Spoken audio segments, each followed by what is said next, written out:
In a league that averages, 115, holding another team to under 100 points, like, what do you want opponents to take away from your defense? It's not going to be an easy night. I think our guys have completely bought into the idea of what they're capable of defensively and understand how important that is for our success. And they take pride in it. You know what I mean? Like, it's something they feed off and they want to do.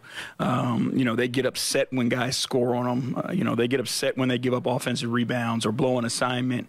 So I just want, our guys to believe in it the way that they do and understand, like, we can turn it up a notch even more and keep getting better at it, keep understanding our system more, keep working together in our communication, all those things. But, we just want opponents to feel us. We want to be a heavy weight on their shoulders every night. What's that, gratification like for you as a coach when you can see that, kind of like the flip switch that they actually have bought in and they take pride in that? It's fun. And, our goal as coaches is to build something that's sustainable. And getting guys to buy in that defense is important and that defense wins and it travels. That gives you a chance to sustain success. We continue to add offensive firepower and talent.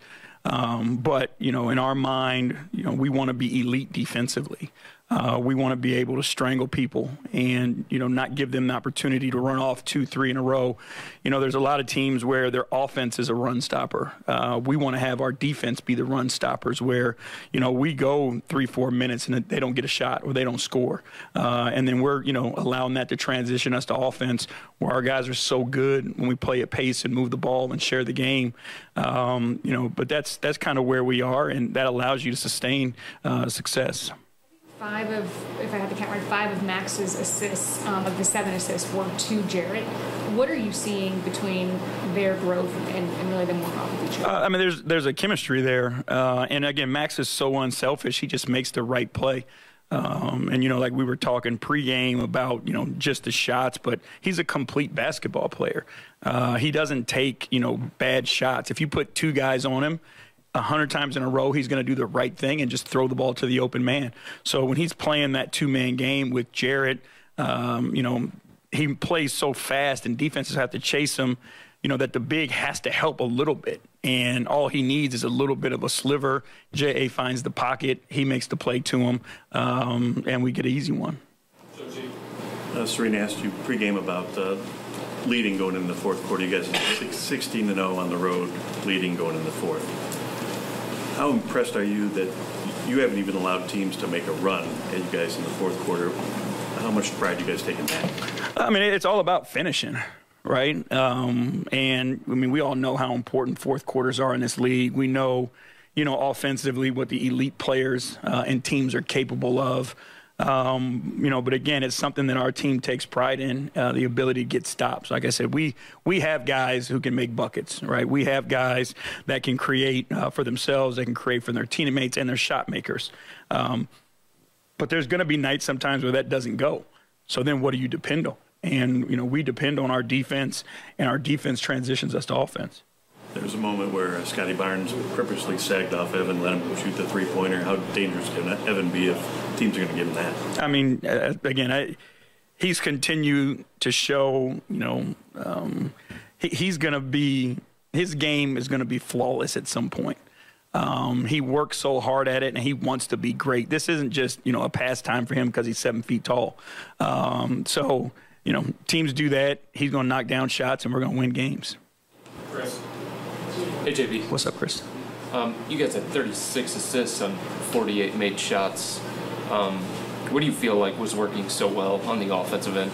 I hate to oversimplify it, but we just passed the ball to the open man. As simple as that sounds, that's what this game is all about. And I think sometimes, people get bored with the simple things.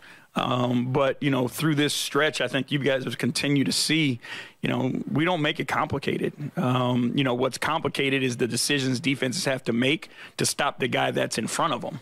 And then that guy just makes the right play and throws the ball to the open man.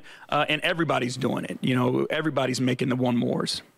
I know Joe G was talking about finishing games, but, you know, over the last 6-7 weeks, you guys haven't trailed a whole lot.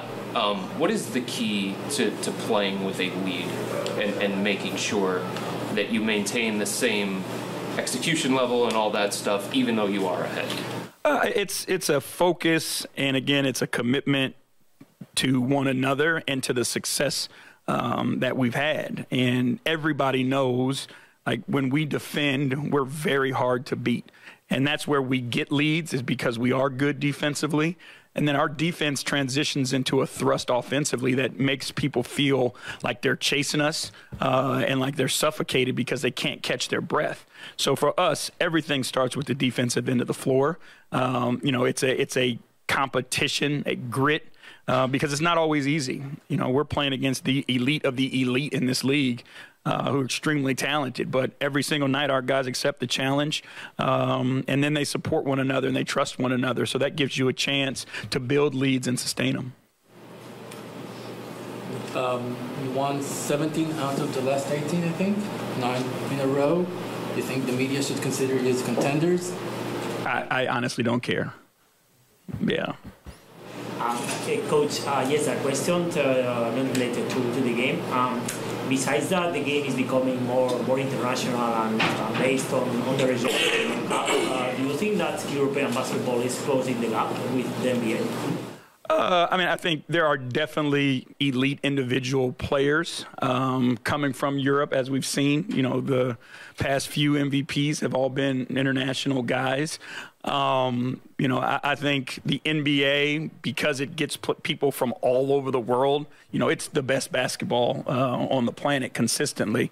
But, you know, European basketball, international basketball is definitely growing and blossoming. And, I mean, you're finding unbelievable talent from every part of the world nowadays. So the game is growing. And that's what I'm a big fan is, like, I love to see the game of basketball grow.